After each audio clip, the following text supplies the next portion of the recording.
Hi, I'm Jim Elser, Sweet Smoke Q. Today we'll be making spinach artichoke mac and cheese.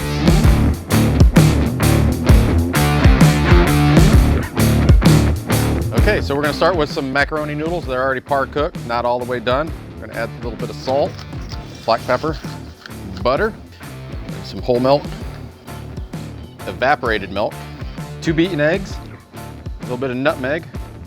We're gonna add some chopped artichoke parts, some chopped spinach, sharp cheddar cheese, and some shredded Gruyere cheese, lots of cheese. We're gonna mix that all up.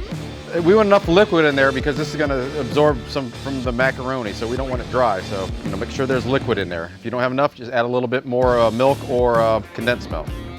Add a little more cheese there. So we're gonna put this on the Green Mountain at 350. All right. The mac and cheese is on the Green Mountain, so what we're gonna do now is take these pita chips and crunch them up. And once the mac and cheese gets about done, we'll sprinkle these on top. We're gonna use these instead of breadcrumbs to make this kind of the theme of spinach artichoke dip. All right, this has been on 350 for about 40 minutes. Looking pretty good, almost done.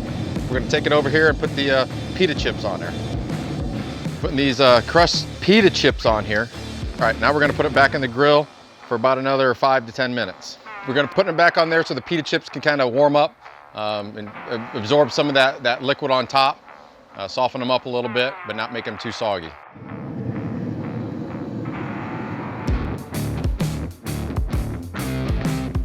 All right, let's check this out.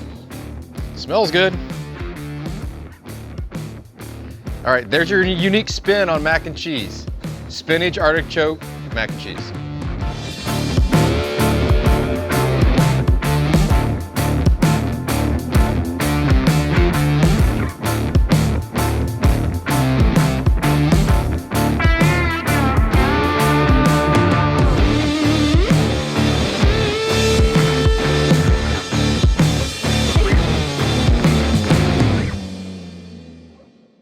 There's your unique, okay.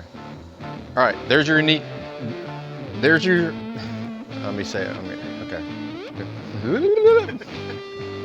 There's your unique, there's a unique spin on mac and cheese.